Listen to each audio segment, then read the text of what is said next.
Hi everyone. The next chapter is titled On the River. It was almost completely dark when they found somewhere to moor, a place where the bank didn't rise too steeply from the river and where the trees didn't look so much like an army ranged on the bank. Lila steered the raft towards land and Fred jumped ashore. "I'll check there aren't any caiman marks," he said. "I'll come too," said Con. "No," said Max. He gripped her ankle. "Stay with me." Con flushed and swallowed a smile. She stayed. Fred walked through patches of trees, his heart beating in his ears, swinging a stick ahead of him through ferns, sniffing for the smell of anything recently killed. But it smelt only of growing things, and of resin, and birds. "It's fine," he called. "It's safe." His voice twisted, echoing through the trees to reach the others, and they shouted instructions back to him and to each other and pushed the raft ashore. It didn't occur to anybody not to trust one another now, he thought. They had become a pack, or an expedition, he corrected himself. That was what you called a group of explorers. They slept that night on the forest floor, their backs touching. Though the day had been heavy with sun, the night was cloudless and cold, and Fred slept with his knees tucked up into his shirt. He found it was unexpectedly reassuring now to feel Max's foot near his nose when he turned in the night. When the nightmares came, it was good to be able to hear the others breathing. They travelled on for another day and another night, the river carrying them at its own pace on its silver back. None of them spoke much. They watched the sides of the banks, waiting, alert, tense. On the morning of the third day, they had barely cast off when it started to rain. Max was sitting, staring out at the splashes rebounding on the river, when he let out a scream. "Sharks! Lila! Sharks!" "Where?" Lila grabbed Max's wrist. "Hold on to me," she said. "Don't move." Fred looked around. There was only the expanse of water and the thrum of falling rain. "There are no sharks in the Amazon, Max," he said. "You don't have to worry." But even as the words were leaving his mouth, he saw what Max had seen, a fin, rising up out of the water. Con screamed, Lila let out a hiss, and Fred froze. He said, speaking through rigid jaws, "Max, come away from the side of the raft." And then the fin dipped, disappeared, and out from the water leapt an arc of pinkish grey body, curving against the rain and the thunder-coloured sun. "A dolphin?" said Lila. Her whole face was transformed.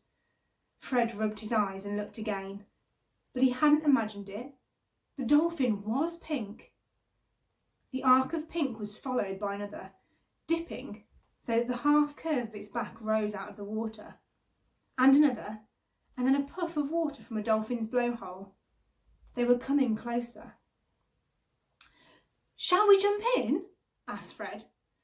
"Would they let us swim with them?" "Don't," said Con.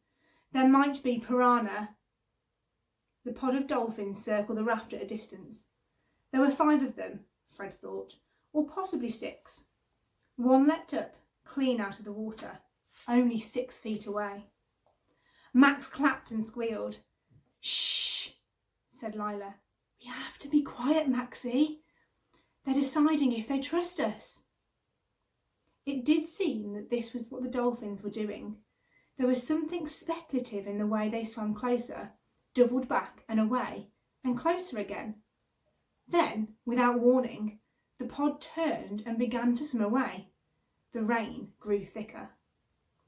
Fred's heart lurched. He couldn't bear to see them go. He pulled off his shoes, stood up and dived in, striking hard for the disappearing dolphins. As he neared them, 4 of the dolphins sped up and ducked deeper into the water, but one turned.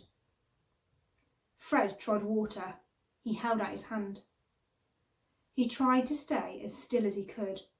The dolphin swam up to him, a shape approaching under the surface.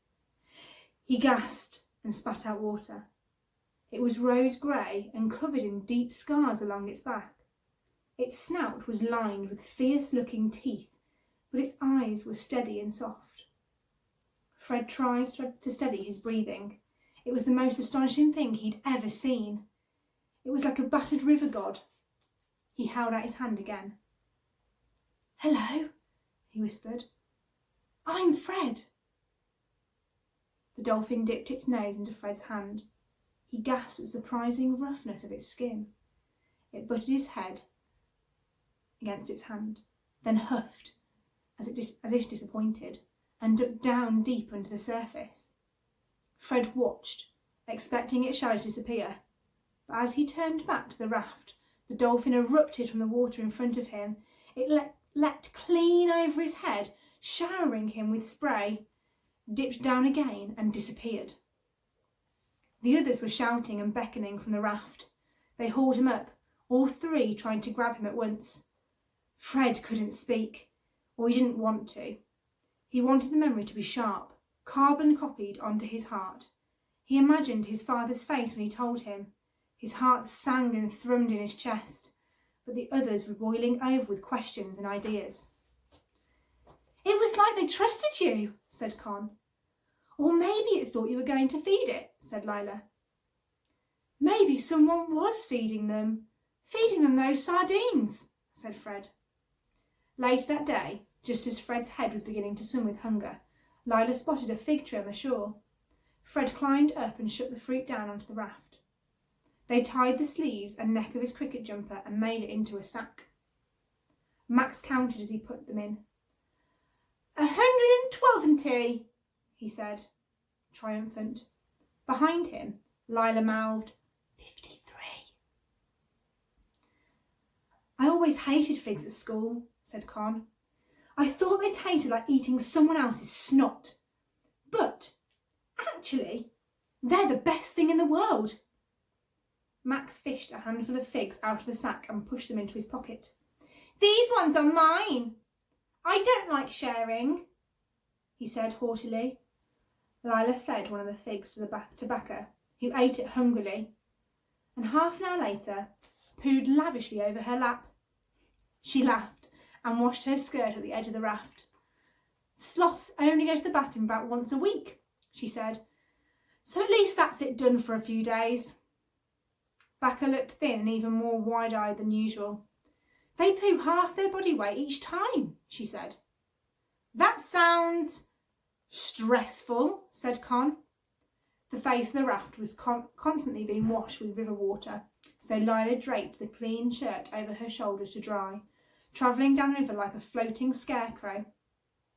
Fred's shoes and shorts were sodden wet, but his shirt remained bone dry. The sun was hotter than the 2 days put together. Con's cheeks and forehead grew bright pink with sunburn. Lila made her a cold compress out of weeds and plaited leaves, which leaked green water all over her eyebrows, but eased some of the burning. That night, as they lay on a bed of fallen leaves, Becca moved across Lila's shoulder, sniffed at her neck, and climbed up Fred's calf. Sloths were nocturnal, and Becca seemed unusually sprightly by sloth standards.